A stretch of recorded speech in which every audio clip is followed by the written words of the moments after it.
Bien le bonjour camarades. Aujourd'hui, on est ensemble pour le second épisode du coup de ces méthodes de relaxation. Ça va être très très différent de la première, vous allez voir. En fait, je vais vous présenter aujourd'hui une méthode de méditation bouddhiste, Anapanasati. Ça veut dire inspiration et expiration en pleine conscience dans la langue originelle bouddhiste. Contrairement au premier, là, je vais vraiment vous présenter un échantillon, on peut dire, de la méthode, parce qu'en fait, c'est très vaste et il y a beaucoup d'exercices différents, etc. Et je vous invite à aller vous renseigner davantage si ça vous intéresse. Je suis obligé de poser un petit cadre théorique, mais je vais faire ça assez rapidement. Donc déjà, qu'est-ce que le bouddhisme? Aujourd'hui, je vais pas vous parler de la religion, mais plutôt de la philosophie bouddhiste. L'essence même de ce courant, c'est de mettre fin à la souffrance pour atteindre ce qu'ils appellent le nirvana. C'est en fait une quête du bonheur et de l'illumination. Donc les bouddhistes y croient que tous les êtres vivants ont le potentiel de devenir un Bouddha. Il n'y a pas de notion de divinité créatrice aussi dans cette religion, c'est important de le dire. Bouddha est un être humain et c'est simplement le premier à avoir atteint l'éveil. Il y a aussi la notion de karma qu'on connaît bien dans le bouddhisme. Du coup, plus précisément, la pleine conscience, ça signifie qu'on sait ce qui se passe dans notre corps et autour de nous dans le moment présent. C'est très à la mode en préparation mentale et souvent on dit que plus on est justement dans l'instant présent, plus on va pouvoir performer du coup, parce qu'on a moins de distractions. Donc cette technique, elle est basée sur la respiration. En fait, ça va être d'inspirer et d'expirer en pleine conscience, tout simplement. Tout commence avec une intention. Donc je vais me concentrer sur ma respiration. Et le but, ça va être de maintenir mon attention parce que l'esprit, il veut sans cesse partir. Donc on va penser au passé, on va penser au futur. Donc le but là, c'est vraiment d'être présent et dans ce moment. Et avant de vous présenter les exercices, je vais citer Bouddha qui dit « Il n'y a rien dans le monde qui peut nous nuire autant que notre propre esprit lorsqu'il est incontrôlé et indompté.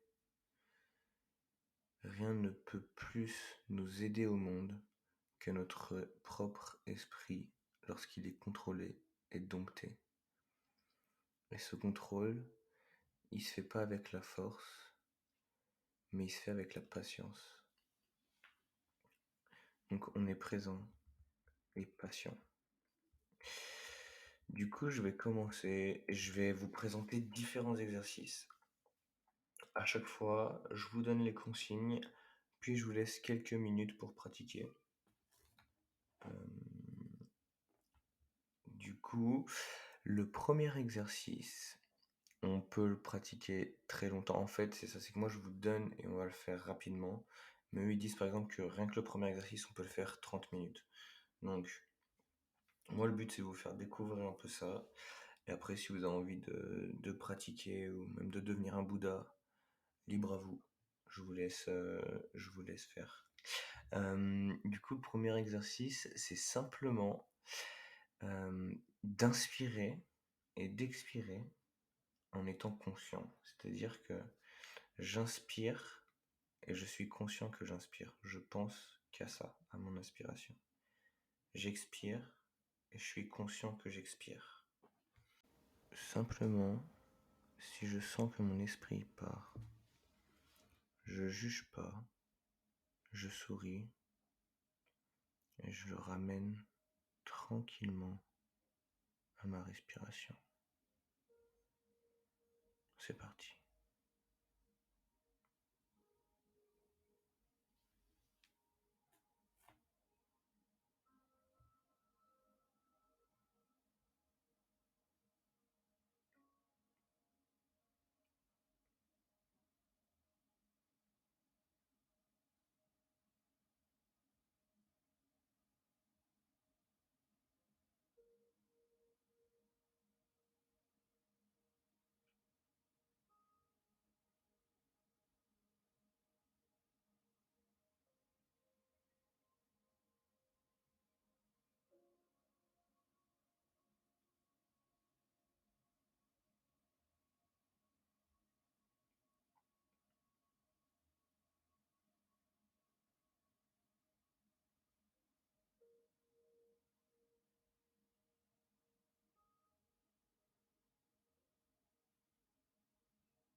Ok.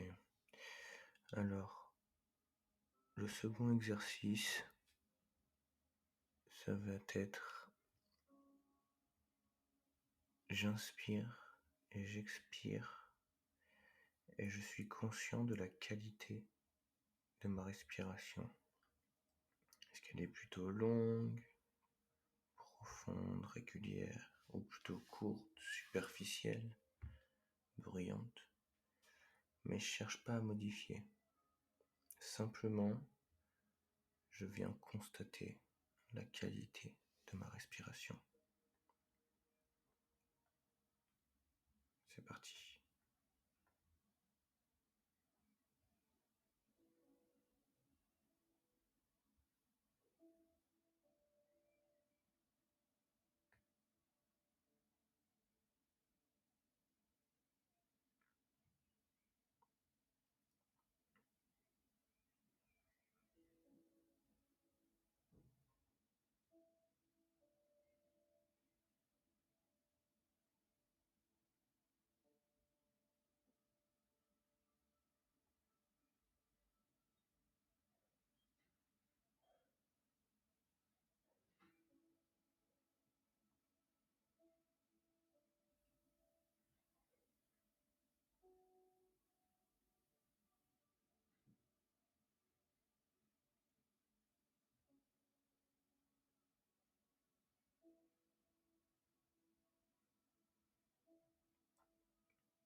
Le troisième exercice maintenant, ça va être j'inspire et j'expire et je suis conscient de tout mon corps.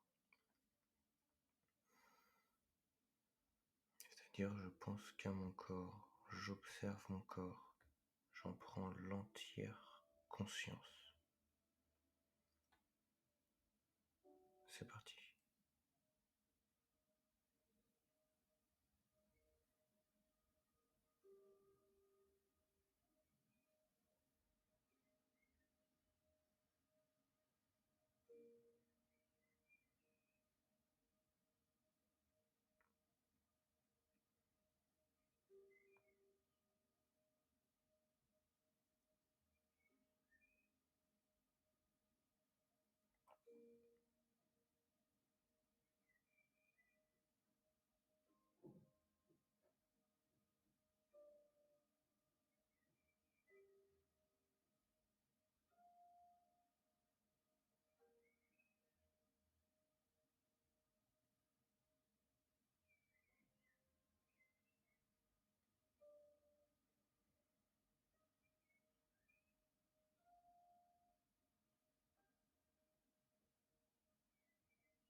Le quatrième exercice, ça va être j'inspire et j'expire et je détends mon corps. La détente, c'est pas quelque chose qu'on fait. On peut pas forcer la détente. On l'autorise simplement. J'inspire et j'expire et je détends mon corps. C'est parti.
le dernier exercice, du coup le 5e et dernier exercice, ça va être j'inspire et j'expire et je me sens heureux.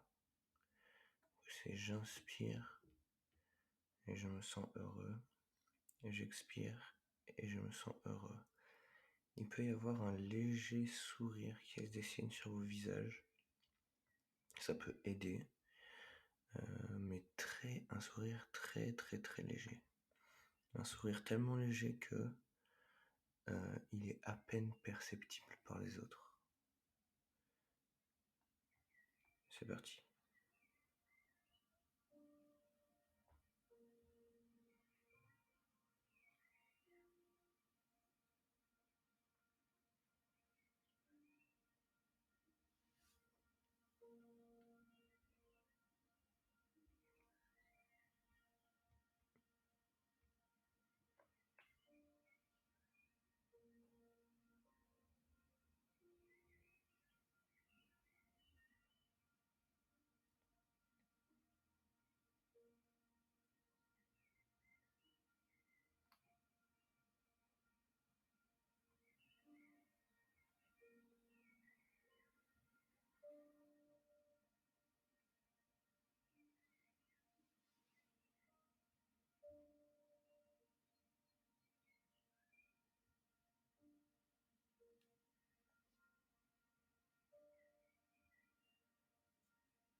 Et voilà, donc c'est la fin de ce podcast. En fait, je vous invite à essayer les différents exercices, mais sans limite de temps ou sans quoi que ce soit, parce que je pense que c'est le genre de truc où on a besoin de prendre chacun le temps qui est nécessaire. Et c'est assez personnel. Je vous redonne les exercices que j'ai donnés. Comme ça, vous pouvez peut-être les avoir ou les écrire ou comme vous voulez. C'est j'inspire et expire en étant conscient. Ensuite, c'est j'inspire et expire en étant conscient de la qualité de ma respiration. Ensuite, c'est j'inspire et expire en étant conscient de tout mon corps. J'inspire et expire et je détends tout mon corps. Puis j'inspire et expire et me sens heureux. Et juste pour conclure, je voulais juste vous dire que en dehors des exercices, et peut-être qu'il y a des choses qui vous parlent moins dans ces exercices, mais je pense qu'on néglige vraiment l'importance et l'utilisation de la respiration. Et dans le cadre du sport, du break ou quoi, ça peut vraiment vraiment aider pour se détendre, juste de respirer profondément et juste de porter toute notre attention sur justement cette respiration. Et je pense qu'on gagnerait à le faire plus régulièrement.